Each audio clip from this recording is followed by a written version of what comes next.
Hey up, I'm Tim from Bracken, and in this video we're going to look at my newest product, Get Rekt.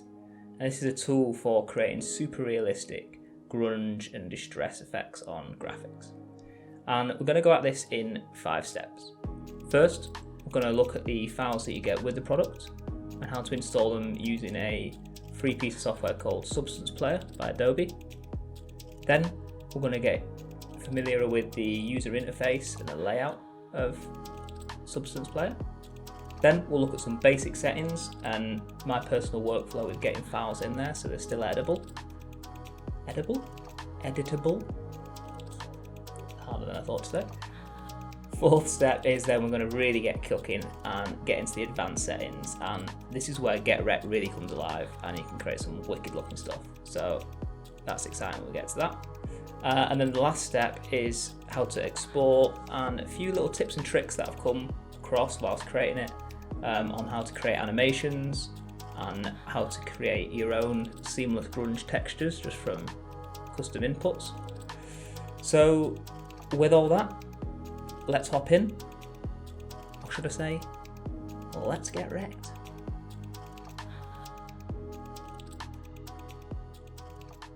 Okie doke, so here we are, and here are the files that you'll receive in the zip folder.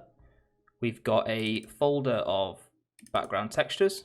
These are both in image files and as a Photoshop pattern file. And they're just 5 totally seamless background textures, because it's all well and good sometimes to get a nice grungy graphic, but if it's on just black or white, it can look a bit flat. So these will give you a bit of depth, a bit of something extra.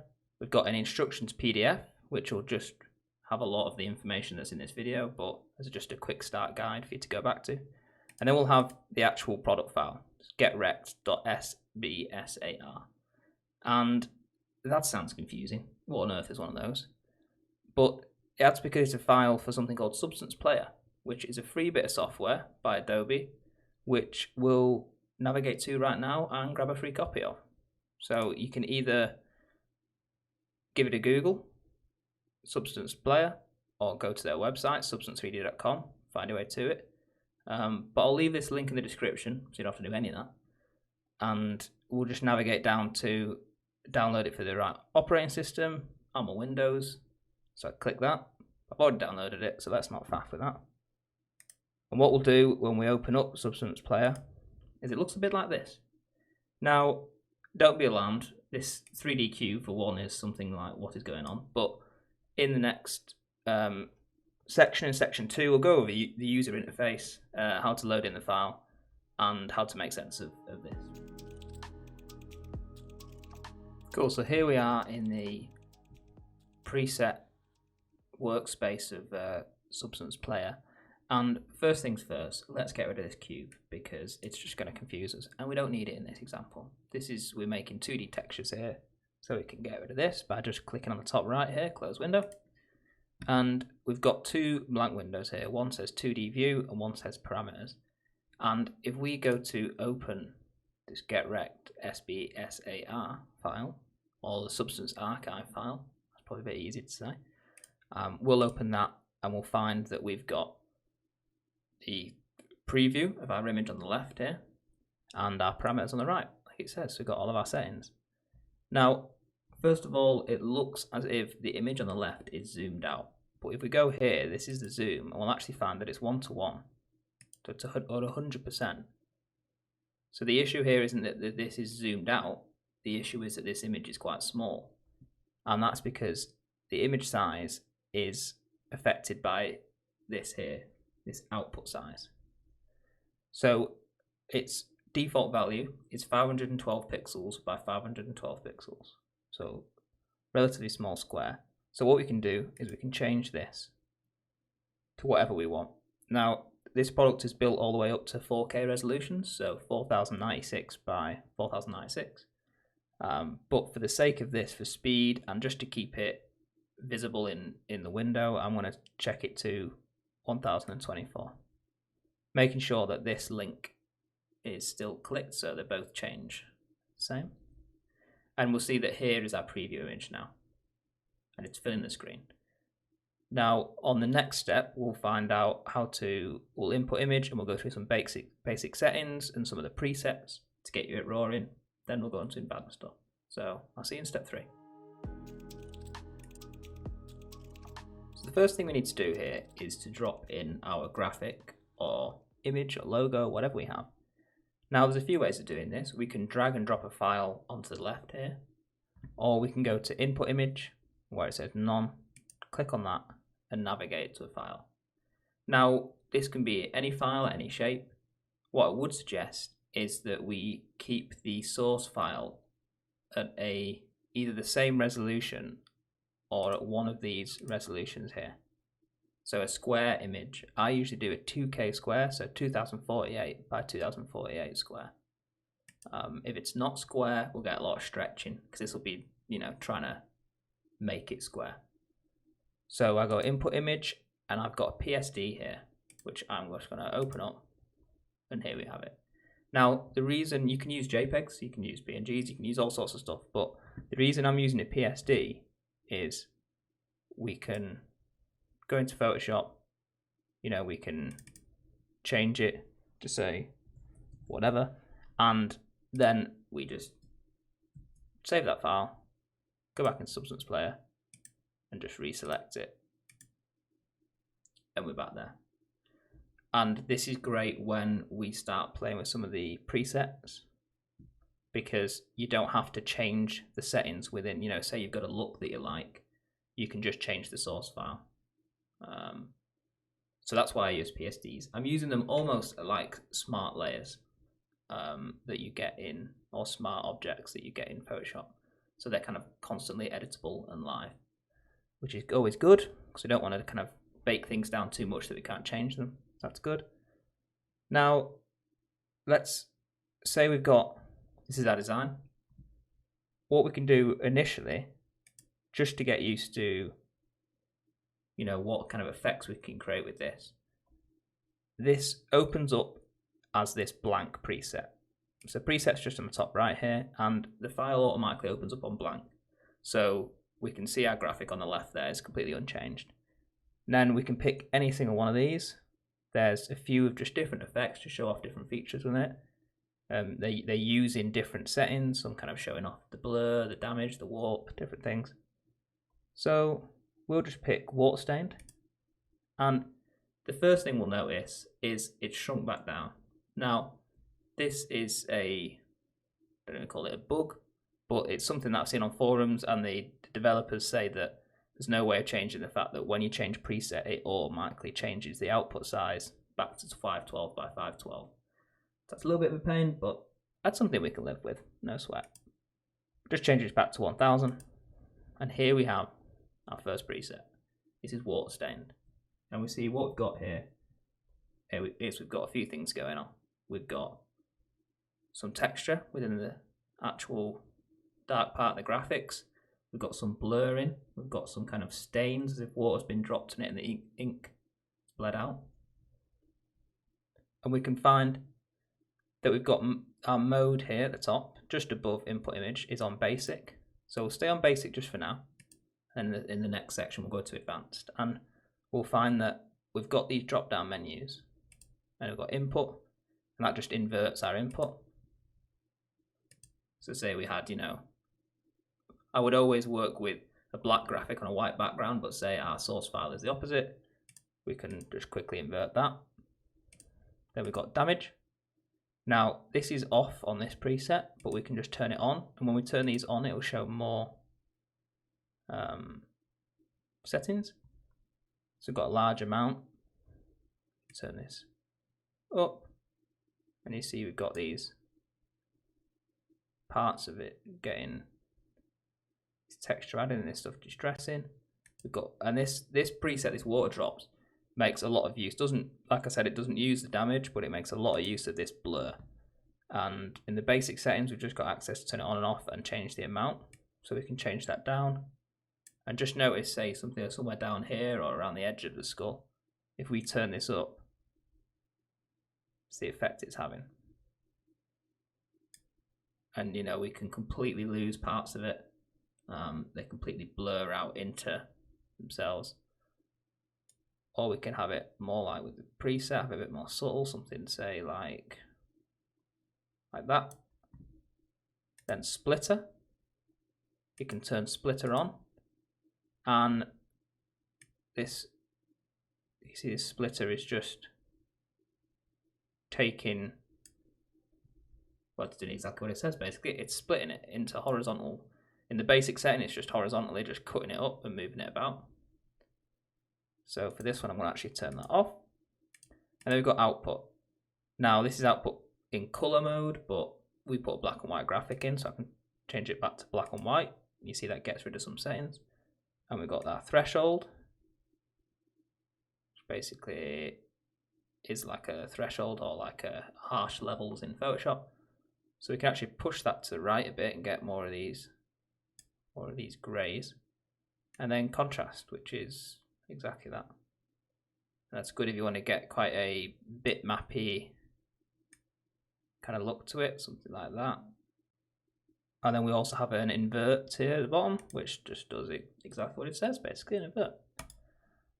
Which is great. So those are the basic settings. I'll just rattle through some more presets. Again, that was water stained. We've got acid washed. Again, let's just bump this up to 1000. So this is like water stained, but with a bit more to it, a bit more attitude. We've got leaking. This has got a bit of vertical blur. I won't go through them all.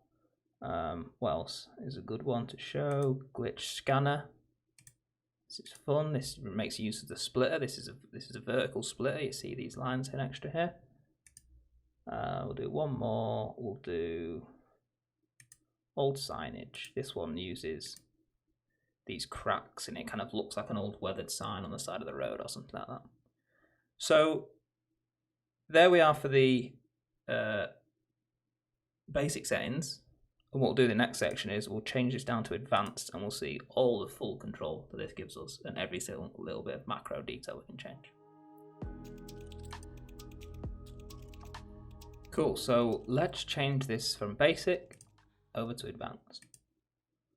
And what we'll see is a load of settings have just appeared. So let's just roll down some of these menus so we don't get too overwhelmed straight away. Let's change it to acid wash. That's probably my favourite one. I like the way that looks. Let's go to 1000. And we'll just make sure that's on advanced. So here we are. And we'll go from top down. And we'll go quite quickly through these because these are for you to play with. So it's not. We've got a shift pattern, X and Y. That basically the pattern we have. We can move our effects, which is great because this is a non-destructive workflow. So this is really good. Say we've got it over here and we think we want to keep it legible. We just kind of move that bit over here. We just have full control here with the X and Y movement and also this rotate. So between the three of those, we can really get this positioned wherever we want. Input, nothing's been added in there. That's still just inverting it. Now with damaged, we've got the type, which is these different types of damaged one. I believe this one was scratched metal. Yeah. Now we've got large amount. So you see on the V of whatever there, that's really just busting that one out. Threshold. Contrast.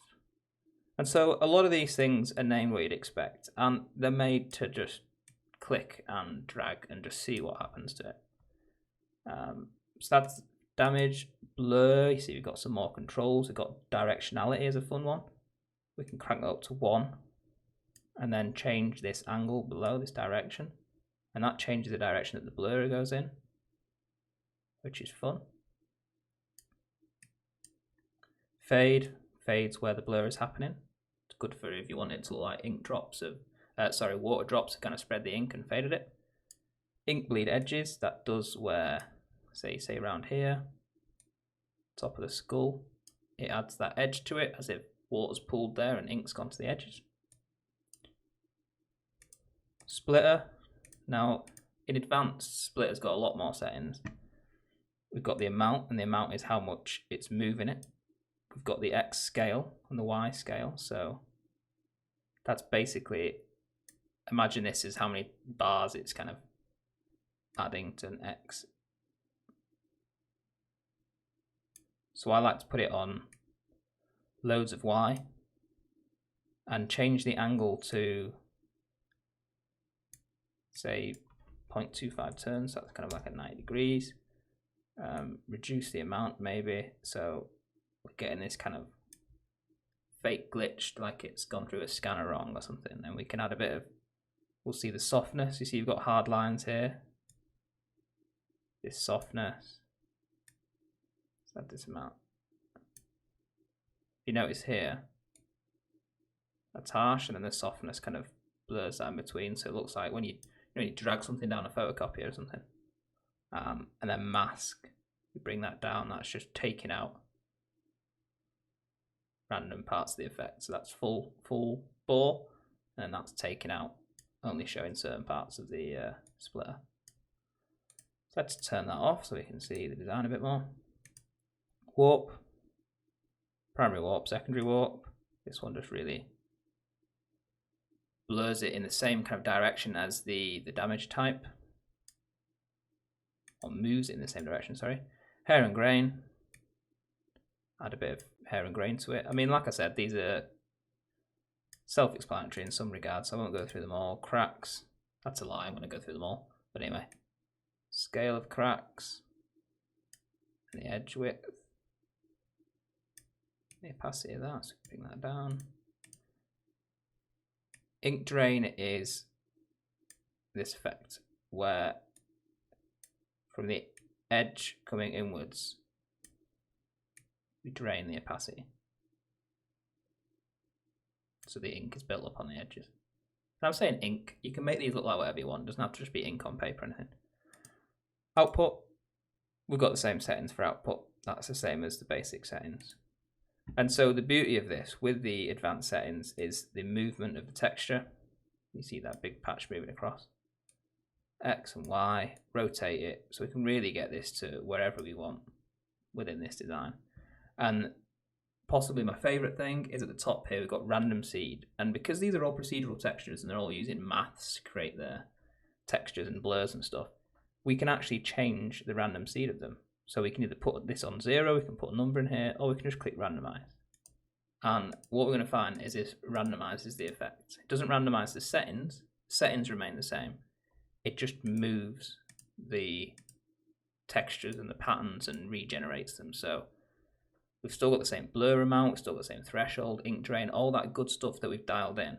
It's not going to get ruined by clicking this. It's just going to get, well, randomized. So if you're making the same of one asset, say if you're doing something on a print project or on an online or website and you're making an icon, but you want it to look slightly different in every single one, you get your settings dialed in and just click randomize and save these out every time. That's great fun to just rattle through those and find your favorite one.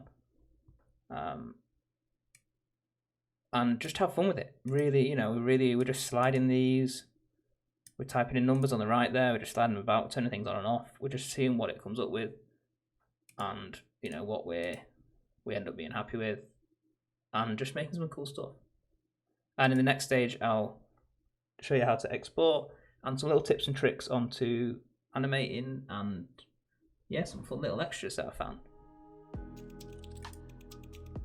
So just before we hop into how to export and how to play around with some extra features of this, I'm just going to play with what this looks like with a image. So here we have the Photoshop file. I'm just going to put a pattern. This is one of the preset patterns with Photoshop. We'll just mask that off.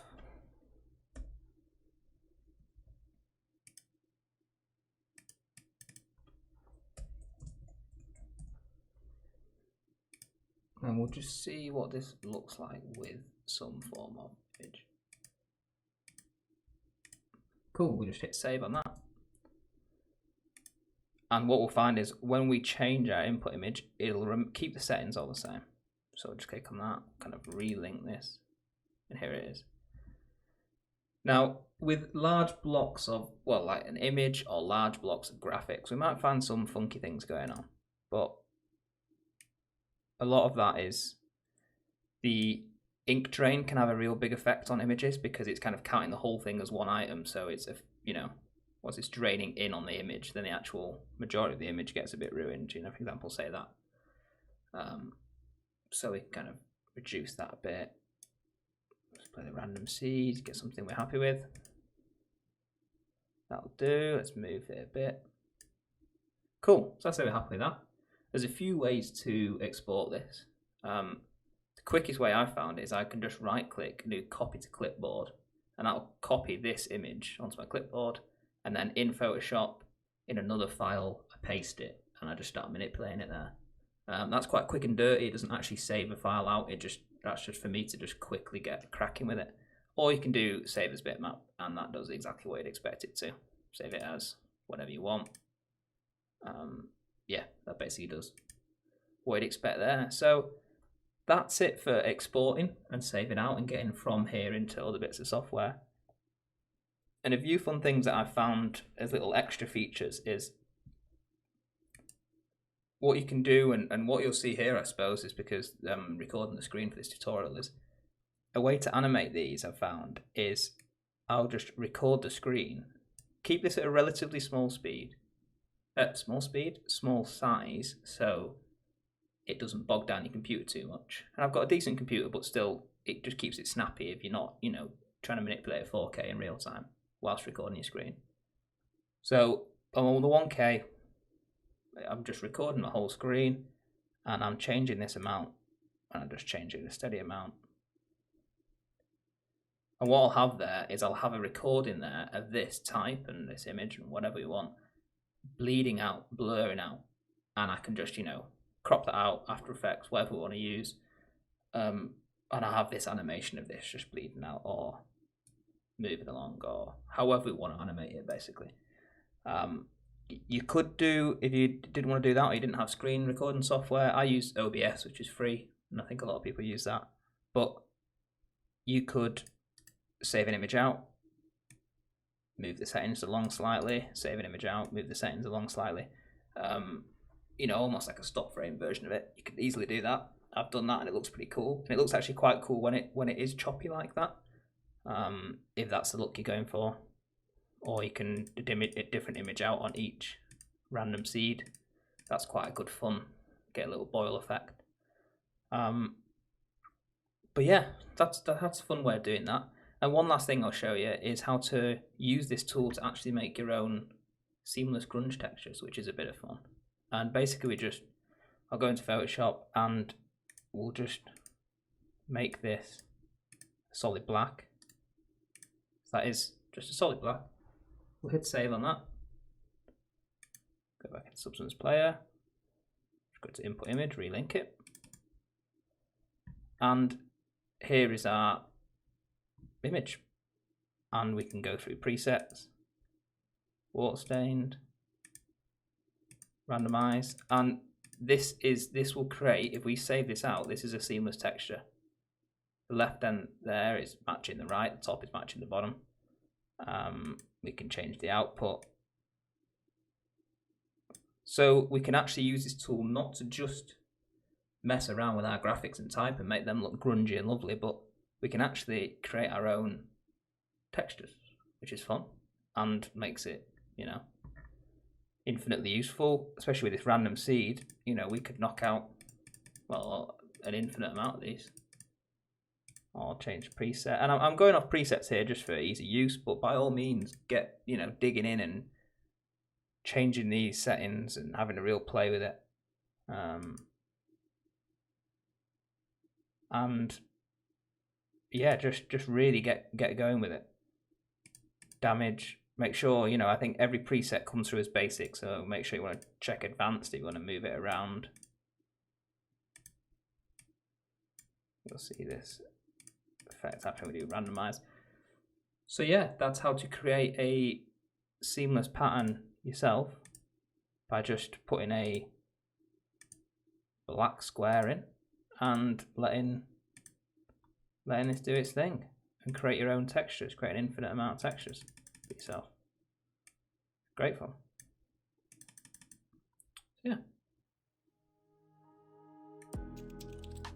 So Sweet, so that's it. That's all you need to know on how to get the most out of Get Rekt and how to make some wicked work with it, nice and grungy and crispy and textural and all that kind of lovely stuff. So by all means, let me know what you think of it. Send me a message and don't be afraid to reach out on my personal Instagram. Just hit me up, ask me about it. Have any questions about it, any fixes, anything you make that's cool with it, tag me in it. That's always cool to see. And yeah, take it easy, have fun, and get wrecked. Man, that is so cheesy, isn't it? Why did I pick that name? Yeah.